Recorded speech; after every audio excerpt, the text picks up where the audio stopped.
عراق کا ایک ڈاکو جو بہت بڑا بدکار تھا، جس کو دیکھتے ہی لوگ اپنی جوان لڑکیوں کو چھپا لیتے تھے۔ وہ اپنے آدمیوں کے ہمراہ نہر کے کنارے آیا، اپنے گھوڑے کو پانی پلایا۔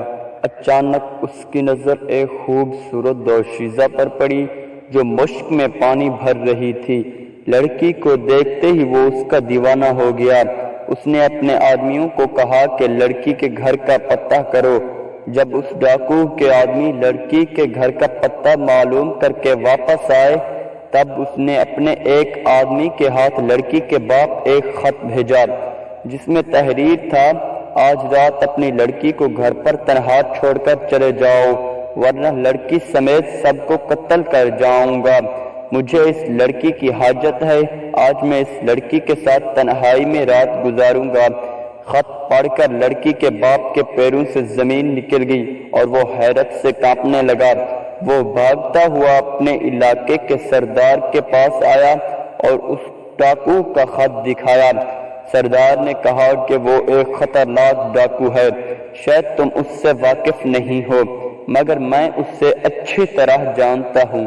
اگر میں اس کے راستے میں آیا تو وہ میرے گھر کو بھی نہیں چھوڑے گا۔ تم مجھے معاف کر دو، میں اس معاملے میں بے بس اور لاچار ہوں۔ سردار سے نا امید اور مایوس ہو کر وہ اپنے گھر لوٹ آیا۔ جب وہ واپس آیا تو اس کی بیٹی نے ہاتھ جوڑ کر اپنے باپ سے کہا: آپ مجھے تنہا چھوڑ کر آپ سب چلے جائیں، میری عزت کا خدا ہی حافظ ہے۔ میں نہیں چاہتی میری وجہ سے وہ سارے خاندان والوں کو مار ڈالے۔ بیٹی کی التجا سن کر باپ اپنے خاندان کو لے کر وہاں سے روانہ ہو گیا۔ ڈاکو رات کی تاریکی میں لڑکی کے گھر داخل ہوا۔ گھر میں لڑکی کے سوا کوئی بھی موجود نہ تھا۔ اس نے جیسے ہی دروازہ کھولا تو لڑکی سامنے کمرے کے اندر موجود تھی۔ اس نے جلدی سے کمرے کا دروازہ بند کیا اور لڑکی کو چارپائی پر لیٹنے کا کہا۔ اتنے میں مٹی کی دیوار سے ہمسایوں کے گھر سے قرآن مجید کی تلاوت کی آواز سنائی دی اور آیت کی تفسیر یہ تھی کہ کون شخص ہے جو اللہ سے اپنے گناہوں کی مغفرت کا طلبگار ہے تاکہ اس کا رب اس کو معاف کر دے، بے شک وہ گناہوں کو بخش دینے والا ہے۔ اس نے جو ہی یہ آیات سنی تو اس کا دل اللہ کے خوف سے کانپنے لگا اور وہ جن قدموں سے لڑکی کے گھر آیا تھا انہی قدموں سے واپس لوٹ کر چلا گیا۔ جب وہ اپنے آدمیوں کے پاس پہنچا تو انہوں نے اپنے سردار کے چہرے پر ایک خوف دیکھا اور پوچھا: اے سردار، کیا ہوا؟ آج سے پہلے ہم نے آپ کے چہرے پر اتنی گھبراہٹ نہیں دیکھی۔ سردار نے کہا: میں ڈر گیا ہوں۔ آدمی نے کہا کہ آپ سے تو لوگ ڈرتے ہیں، وہ کون ہے جن سے آپ ڈر گئے ہیں؟ ڈاکو نے کہا: میں اس سے ڈرا ہوں جس سے بڑے بڑے بادشاہ ڈر کے کانپنے لگتے ہیں۔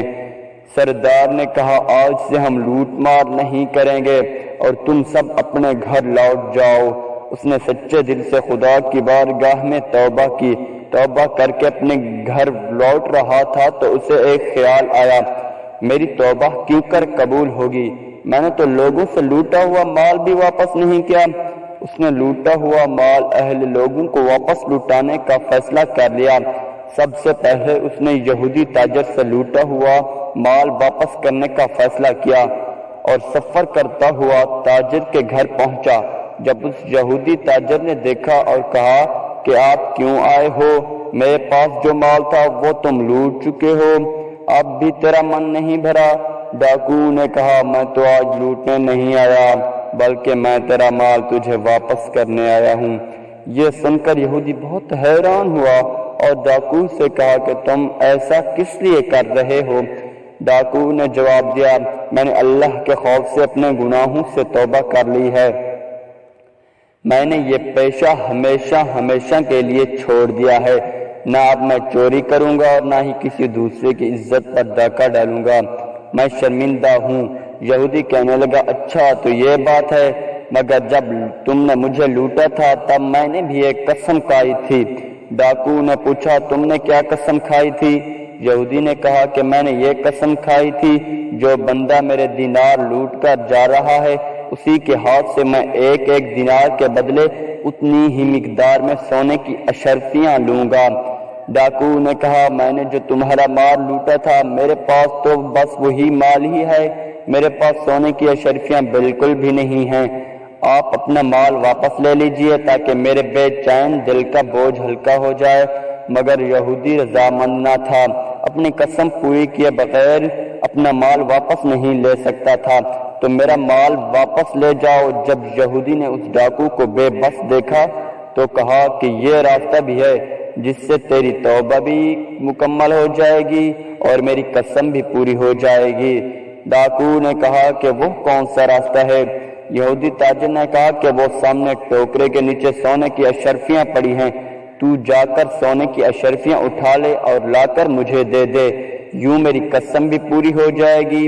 یہودی کی بات پر عمل کرتے ہوئے ٹوکرے کے نیچے سے اشرفیاں اٹھا کر یہودی کو دے دی۔ یہودی سونے کی اشرفیاں دیکھ کر حیران رہ گیا اور ڈاکو سے کہا کہ میں نے تیرے نبی کے کلمہ پڑھنا ہے، مجھے کلمہ پڑھا دو۔ ڈاکو نے کہا کہ اچانک آپ کو کیا ہوا ہے جو آپ مذہب اسلام میں داخل ہونا چاہتے ہیں؟ یہودی نے کہا کہ میں نے تورات میں پڑھا تھا کہ آخری نبی صلی اللہ علیہ وآلہ وسلم کا کوئی بھی امتی جو سچے دل سے توبہ کرے گا تو وہ اگر مٹی کو بھی چھو لے گا تو وہ سونا بن جائے گی۔ اس ٹوکری کے نیچے مٹی پڑی تھی، مگر تو سونے کی اشرفیاں سمجھ کر اس کی طرف روانہ ہوا تو یہ مٹی سونا بن گئی۔ تو ایک سچے مذہب کا پیروکار ہے اور تو نے سچے دل سے توبہ کی تھی۔ اللہ تعالیٰ کے نزدیک سچے دل سے توبہ کرنے والا ایسا ہی ہے جیسے اس نے گناہ کیا ہی نہیں۔ اللہ تعالیٰ نیک اعمال کرنے کی توفیق عطا فرمائے، آمین۔